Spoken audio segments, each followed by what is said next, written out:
మీ ఎలాంటి వ్యాపార ప్రకటనలకైనా వెంటనే మా ఛానల్ సంప్రదించండి. ప్రస్తుతం మనతో పాటు ప్రముఖ ఆధ్యాత్మికవేత్త, జ్యోతిష్య వాస్తు పండితులు, లలితాదేవి ఉపాసకులు బ్రహ్మశ్రీ నానాజీ పట్నాయక్ గారు ఉన్నారు. గురువుగారితో మాట్లాడేద్దాం. నమస్కారం గురుగారు.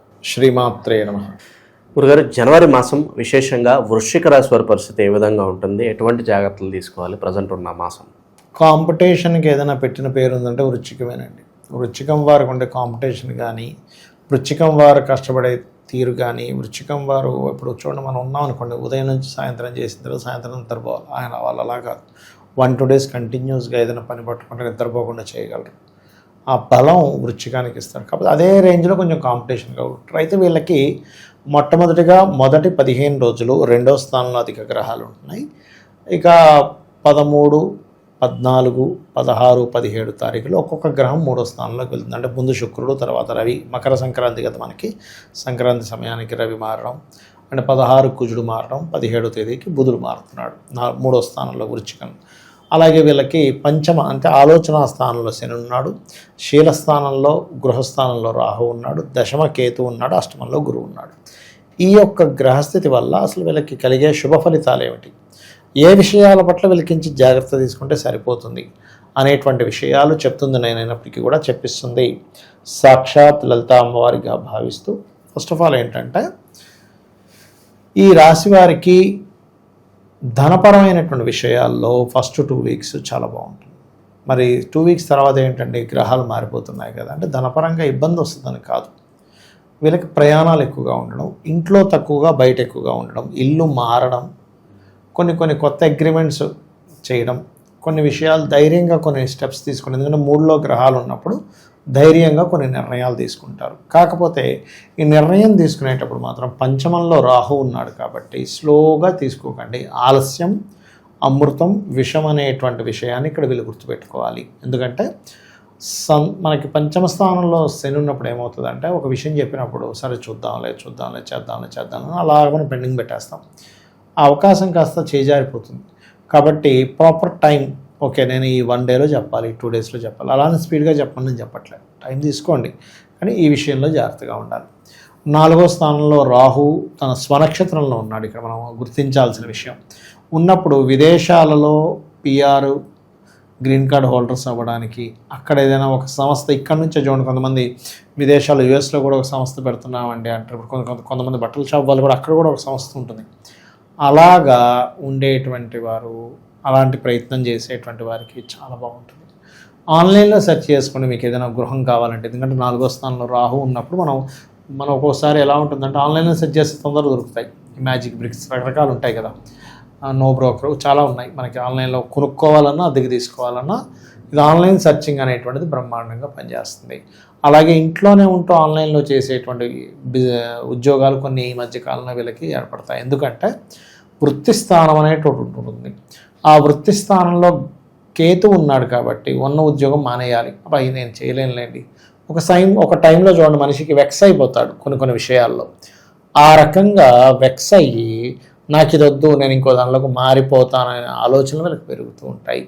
అదేవిధంగా మరి గణపతి యొక్క ఆరాధన ఎక్కువగా చేయడము, ఓం మాణిక్య మకుటాకార జానుద్వయ విరాజితాయ నమః, ఇవి 2 కూడా వీళ్ళకి ఉద్యోగ సంబంధించినటువంటి విషయంలో మంచి ఫలితాలు ఇస్తుంది. కాకపోతే వీళ్ళకి ఈ జనవరి మాసంలో 15 తర్వాత మాత్రం కొంచెం వీరికి ఉద్యోగ సంబంధించినటువంటి విషయంలో మార్పులు గోచరిస్తున్నాయి.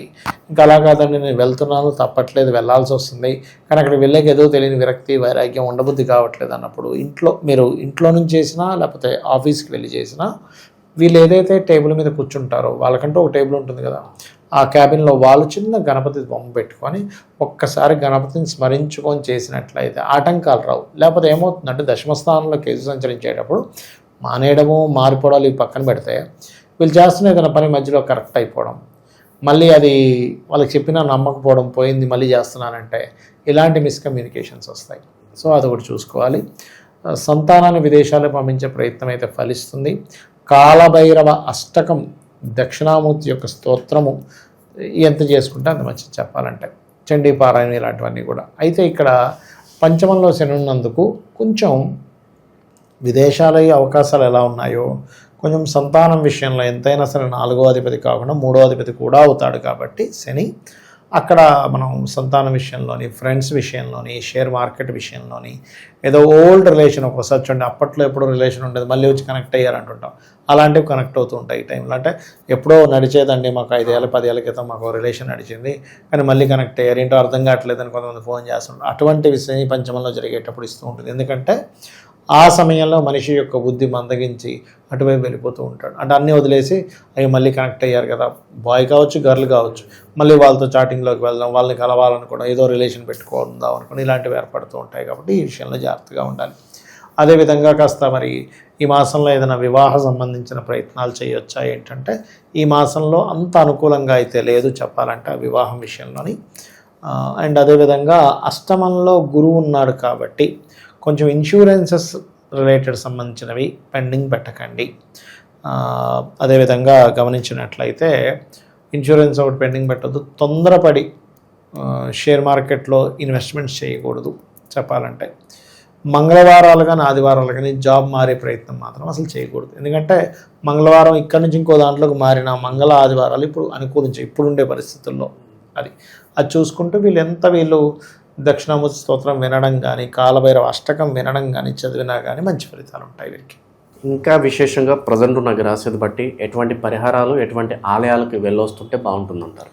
ఒకటేనండి, వీళ్ళకి చతుర్థ దశమ స్థానాల్లో అంటే మనస్థానము, వృత్తి స్థానాల్లో రాహుకేతువులు ఉన్నారు కాబట్టి వీలైనంత మటుకు వీళ్ళు కాళహస్తికి వెళ్ళి రావచ్చు. అదేవిధంగా మీరు అంత దూరం వెళ్ళలేని అనుకునేటువంటి వారు నవగ్రహాలలో శని, రాహు, కేతు గ్రహాల దగ్గర దీపారాధన చేస్తే మంచి ఫలితాలు ఉంటాయి. మరి ఫైనాన్షియల్గా బాగుంది కానీ ఎక్కడో చిన్న ఘర్షణ కూడా ఉందనుకున్నాం కాబట్టి ఓం నవవిద్రుమ బింబశ్రీ న్యక్కారి రతనచ్చదాయ నమః మంత్రం చేసుకుంటే సరిపోతుంది. గురుగారు, ఈ ఓవరాల్ 2026లో గ్రహస్థితి కాస్త ఇబ్బందికరంగా ఉంది అని అంటున్నారు. మరి ఎటువంటి పరిణామాలు జరగబోతున్నాయి అంటారు ఓవరాల్గా? యాక్చువల్గా 2025 నవంబర్ ఎండింగ్ డిసెంబర్ నుంచి ప్రారంభం అయిందండి గ్రహస్థితి. దీనివల్ల ఏంటంటే ఫస్ట్ ఆఫ్ ఆల్ మనకి ఎయిడ్స్ ప్రబలుతుంది బాగా, హెచ్ఐవి అనేది పెరిగిపోద్ది, బాగా విపరీతంగా పెరుగుతుంది.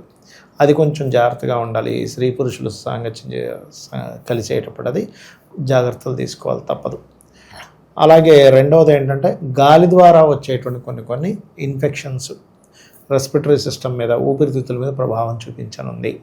సడన్గా గాలివాన ఎక్కువ అవ్వడం, కొన్ని మత కల్లోహాలు ఏర్పడడం, ఒకరి మీద ఒకరు కేసులు పెట్టడం, సినిమా మూలంగా కేసులు ఏర్పడడం. ఇప్పుడు మనకి ఈ అఖండ కూడా రిలీజ్ అవ్వబోతుంది కాబట్టి అఖండ మూవీ మూలంగా కూడా కొన్ని ఏదైనా కేసెస్ ఏర్పడడం, గొడవలు ఏర్పడడం, కొన్ని ఆటంకాలు ఏర్పడడం, ఇట్లాంటివి జరగనున్నాయి. అంటే ఏం లేదు, ఒక మతం వాళ్ళు వ్యతిరేకించడం, అంటే ఇంత వీళ్ళ సనాతన ధర్మాన్ని ఇంత గొప్పగా చూపించేస్తున్నారు కుళ్ళు బుద్ధితో ఎవడో ఏదో ఇచ్చేయడం, అట్లాంటివి కూడా ఉంటుంటాయి. అది పర్టికులర్గా. అలాగే మరొక విషయం ఏంటంటే ఇక్కడ కొంచెం గాసిప్స్, అంటే మనం ఏ తప్పు చేయకపోయినా, ఎందుకంటే మిథున రాశిలోకి వస్తున్న గురువు కదా, అక్కడ వక్రించిన గురువు కదా, వక్రించిన కూడా వక్ర సంబంధించిన ఫలితాలు ఇస్తూ ఉంటాడు. అది కాకుండా గురువు రాశుల్లో ఉండే ఈ 2 గ్రహాలు కూడా ఏం చేస్తుంటాయంటే అక్కడ మనం ఏమీ అనకపోయినా అన్నాడనే ఒక మాట రావడం, తద్వారా అనవసరమైన ఘర్షణలు, అనవసరమైన గాసిప్స్, అనవసరమైనవి. అందుకని ఏంటంటే వీలైనంత మట్టుకు రాజకీయ నాయకులు కానివ్వండి, సినిమా ఫీల్డ్కి వాళ్ళు కానివ్వండి, సమాజంలో ఒక పేరు ప్రఖ్యాతులు ఉన్న వారు కానివ్వండి, ఒక మాట మాట్లాడేటప్పుడు 1కి 4 సార్లు చూసి ఆచితూచి అడుగు వేయాలి. అదేవిధంగా సరిహద్దుల్లో ఈ జల ప్రాంతాలకి, సముద్ర ప్రాంతాలకు దగ్గరగా ఉండేటువంటి వారు, కొంచెం మంచుకొండ ప్రాంతాల్లో లాభాలు పొందేటువంటి ప్రదేశంలో ఉండేటువంటి వారు కాస్త జాగ్రత్తగా ఉండాలి. ఏ దేశం మీద ఇంకో దేశం మీద ఎప్పుడైనా ఏదైనా విమాన సంబంధంగా అటాక్ చేయవచ్చు, ఇది ప్రధానంగా గుర్తుపెట్టుకోవాలి. అయితే ఇది జూన్ వరకు ఈ వాయు సంబంధంగా వచ్చే ఇబ్బందులు ఉంటాయి. జూన్ తర్వాత నుంచి జల సంబంధమైన ఇబ్బందులు ఇస్తూ ఉంటుంది. అయితే ఇక్కడ మనం ఎప్పుడైనా బయటికి వెళ్ళేటప్పుడు మనకి ఎటువంటి ఇబ్బంది కలగకుండా ఉండాలి. సామాన్యం మానవుడు కనుకుంటే వాళ్ళ ఇష్టదైవాన్ని తలుచుకొని వెళ్ళడం చాలా మంచిది, గుర్తుపెట్టుకోండి. అలాగే మరొక విషయం ఏంటంటే చండీ పారాయణం, గోసేవ చేయడం, వీలైనంత మటుకు దగ్గరలో ఉన్న ఆంజనేయ స్వామి కానీ, దుర్గాదేవి కానీ అమ్మవారి ఆలయాలకు వెళ్ళడం వల్ల ఎవరికి వారు రక్షింపబడతారు, అమ్మవారి అనుగ్రహంతో రక్షింపబడాలనే మనస్ఫూర్తిగా కోరుకుంటాం. ఓవరాల్గా వృశ్చిక రాశి వాళ్ళకి జనవరి మాసం ఏ విధంగా ఉంటుందో చాలా బాగా వివరించారు. ధన్యవాదాలు. శ్రీమాత్రే నమః.